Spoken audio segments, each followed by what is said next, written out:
I think we've seen this in other countries coming out of conflict or in countries becoming independent. That at the first initial phase, it's very critical that there is international presence. International presence of peacekeeping forces implies that it fosters stability. The fact that there's a third party on the ground helps. Now, the other very important part of the mission that we are in and that I'm leading is the civilian component. It has very important core state building, nation building functions of, critical parts of a government, such as rule of law institutions, police, etc. Those are fundamental to the stability of any country. Clearly, the United States of America has been very strong in supporting the peace process between Sudan and the SPLMA, and later also throughout the interim period foster a peaceful resolution, and then the referendum and independence. So the history of the US is very strong. I'm happy that this engagement continues. And this has meant for UNMISS, for the United Nations mission in South Sudan, at the very outset when it was started, we received strong American political support. We also have engagement by Americans as civilians and in different functions of the mission. But the most critical thing, of course, is the Security Council and the support we receive from the US in that respect. We are dependent as a mission on support from the Council, and we need also support to make sure we get the budgets we need to implement our mandate. On both accounts, the US has been very, very critical.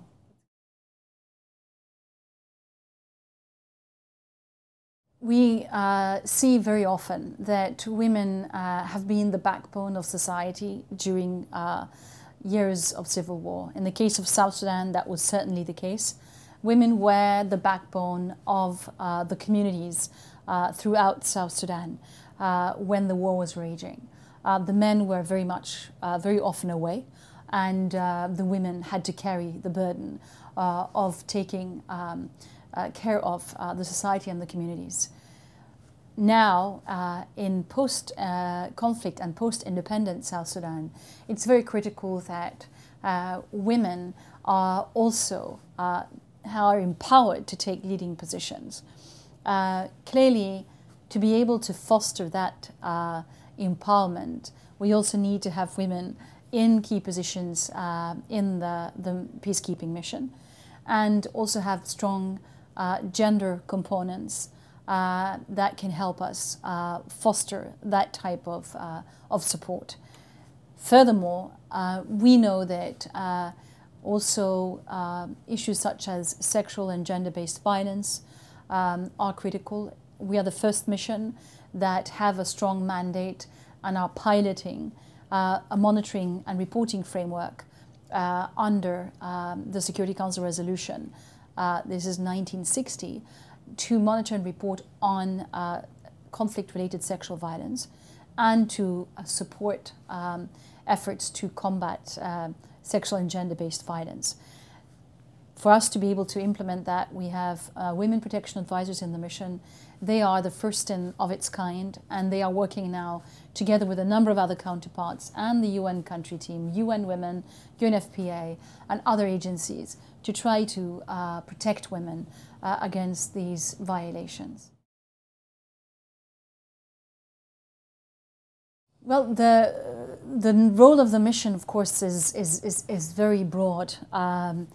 But having women in leadership positions is something that South Sudanese women also note. And I've heard from quite a number of them that the fact that there is a woman that is leading the peacekeeping mission actually is inspiring to them and helps them think that they can take on leadership positions in their own country, whether it is political positions or other leading positions in the government. And they are very much, in my experience, very eager to do more and to take on higher positions. They just need to be empowered to be able to do so. One very positive thing that has happened lately is that we've seen women take up almost 30% of the seats in Parliament. That's one critical, I think, achievement. Of course, we want to see even more, but that's a very important stepping stone, and where women are strong voices holding the government to account. And this is also, I think, a source of inspiration to other women and girls all over the country.